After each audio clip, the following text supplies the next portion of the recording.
Hello friends, स्वागत है आपका आपके इस नए सेशन में जिसमें हम आपके लिए लेकर आए हैं current affair one liner net JRF TGT और यूपी टीजीटी के लिए तो बहुत ही बेस्ट होने वाला है। सो फ्रेंड्स चलिए शुरू करते हैं। 389 हम देख चुके हैं। द टर्म एब्सर्ड एब्सर्ड मतलब होता है खराब बर्बाद सा has been taken from the myth of Sisyphus. Myth of Sisyphus में इसका यूज किया गया था। Who was the first English novelist who used to stream of consciousness technique. तो फ्रेंड्स स्ट्रीम ऑफ कॉन्शियसनेस दिया किसने था, आप बताएंगे। और ये डोरोथी रिचर्डसन ने सबसे पहले यूज किया था। तो birthday party Jack figures in Lord of the Flies. Jack नाम का character Lord of the Flies नाम के वर्क में आता है, जो कि हमारा लिखा हुआ विलियम गोल्डिंग के द्वारा। बर्थडे पार्टी हैरोल्ड प्रिंटर ने लिखी है। ये एक एब्सर्ड प्ले है। एब्सर्ड मतलब बेतुका प्ले है। 394 हैरोल्ड प्रिंटर के द्वारा लिखी बर्थडे पार्टी एक एब्सर्ड प्ले है। एब्सर्ड यानी बेतुका प्ले है। 395 who is the exponent of the epic theatre. Epic theatre को किसने इंट्रोड्यूस किया था, ब्रेचिट ने। इंपॉर्टेंट हो सकता है friends. The myth of creation occurs in Genesis. Creations की माइथ मतलब जेनेसिस में प्रेजेंट होती है। In which play of Marlowe's Helen of Troy refer to as follows. Helen of Troy को किस मार्लो के किस प्ले में इस तरह से रिफर किया जाता है, जैसे was this the face that lost 1000 ships. So friends Doctor Faustus. Doctor Faustus एक अच्छा प्ले है क्रिस्टोफर मार्लो का। यही वही फास्टस जो अपनी आत्मा को बेच देता है शैतान के हाथों। 398 Sissy Jupe is a character in Dickens Hard Times. Dickens के हार्ड टाइम का सिस्सी जूब्स एक करेक्टर है। फ्रेंड्स नेक्स्ट आता है 399। थोड़ी सी आवाज में फ्रेंड प्रॉब्लम है, तबीयत सही नहीं चल रही है। Which of the following arrangement of English poems is in the correct chronological sequence. L'Allegro, फिर लैमिया, फिर थायरेसिस, फिर लैपिस, फिर lazuli. The words beaded bubbles winking at the brim. Ode to the nightingale में ये words use होते हैं। Beaded bubble winking at the brim. The words in the controversy tales consist of rhyming couplet. The story of Sohrab and Rustam is taken from Firdausi. Firdausi के किसी work से ये लिया गया है। फिरदौसी कौन था फ्रेंड? महमूद गजनवी के साथ अफगानिस्तान से आने वाला एक विदेशी यात्री। For Horace, the most important literary value is decorum. Horace की most important valuable work है decorum.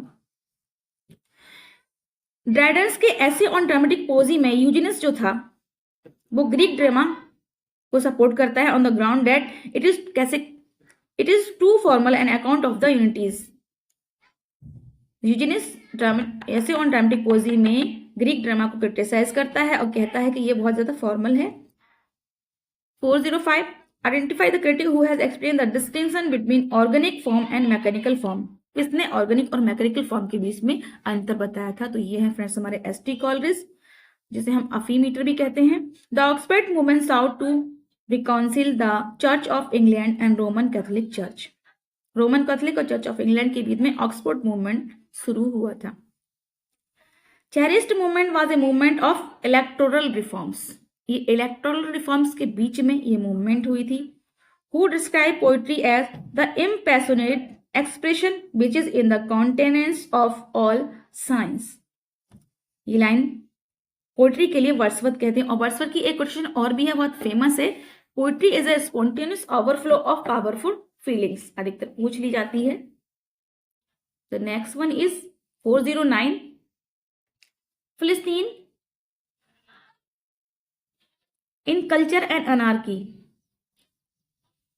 फिलिस्तीन को कल्चर और अनार्की में आर्नोल्ड ने क्या कहा है?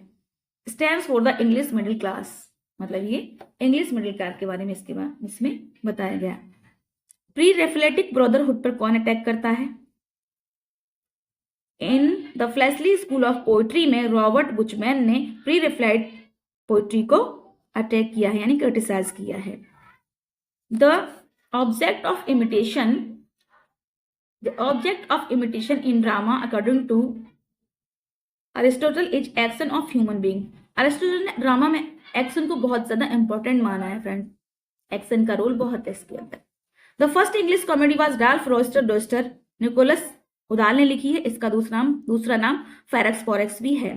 The unfortunate traveller and the life of the Jack Wilton was written by Thomas Nashe. The life of Jack Wilton and unfortunate traveller, Thomas Nashe, जो कि कौन है, यूनिवर्सिटी बिट्स हैं। Chapman is best known for the translation of Homer, Homer के translation के लिए Chapman को जाना जाता है। English puritan found its allegory in John Bunyan. John Bunyan में इंग्लिश जो प्यूरिटन्स हैं वो एलेगोरिक दिखाई देते हैं। सर, ये कोई खास इंपॉर्टेंट नहीं है friend. Sir Gawain and the Green Knight was written by an unknown poet.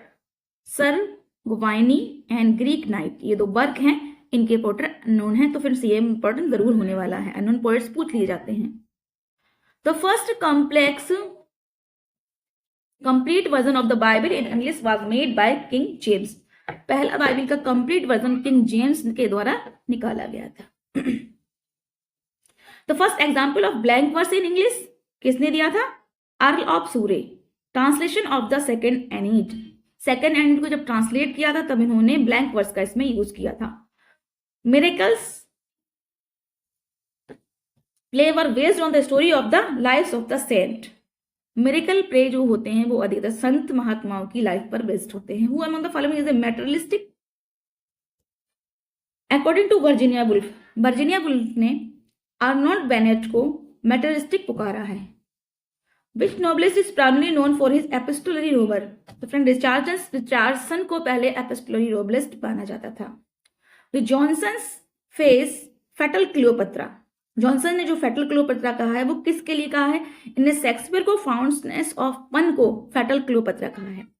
पन मतलब वर्ड्स का गेम, जैसे रीड और रीड, जैसे डियर और deer, DEAR dear and DEER deer, that is the pun of fondness, pun. One of the source of symbolism of the Waste Land is the golden bough. तो symbolism क्या है Westland का, the golden बो, जो कि Fraser ने लिखा है। आपके वेस्टलैंड का ये मेन सोर्सेस है, ये पूछ लिया जाता है, और ये इंपॉर्टेंट है कि द वेस्टलैंड का सोर्स क्या है, द गोल्डन बो वेस्टलैंड का सोर्स है। Extinction is the religion aspect goes back to Kierkegaard, not important. In which of his book does Carlyle discuss the condition of England, question, जैसे Chartism. When was the first folio of Shakespeare's play publish, 1623 में। Who said that Hamlet is most certainly an artistic failure? किसने कहा है कि Hamlet जो है Shakespeare का एक आर्टिस्टिक फेलर है? तो T.S. Eliot ने कहा है, और अपने वर्क में हैमलेट एंड हिज लाइफ्स में, Hamlet and his life T.S. Eliot का वर्क है। Whose style was praised by Johnson's elegant but not ostentation, familiar but not coarse। ये एडिशन के लिए कहा है किसने, सैमुअल जॉनसन ने। Who in Pope's epistle to Dr. Arbuthnot was willing to bound but afraid to strike, willing to bound but afraid to strike, ये word किसके हैं, पोप के एपिस्टल टू अर्बुथनॉट के हैं। उसका आंसर आपको मिलेगा एडिशन। सो फ्रेंड्स, मिलते हैं नेक्स्ट वीडियो में। Keep watching. If you like this video, like share and subscribe. Keep watching.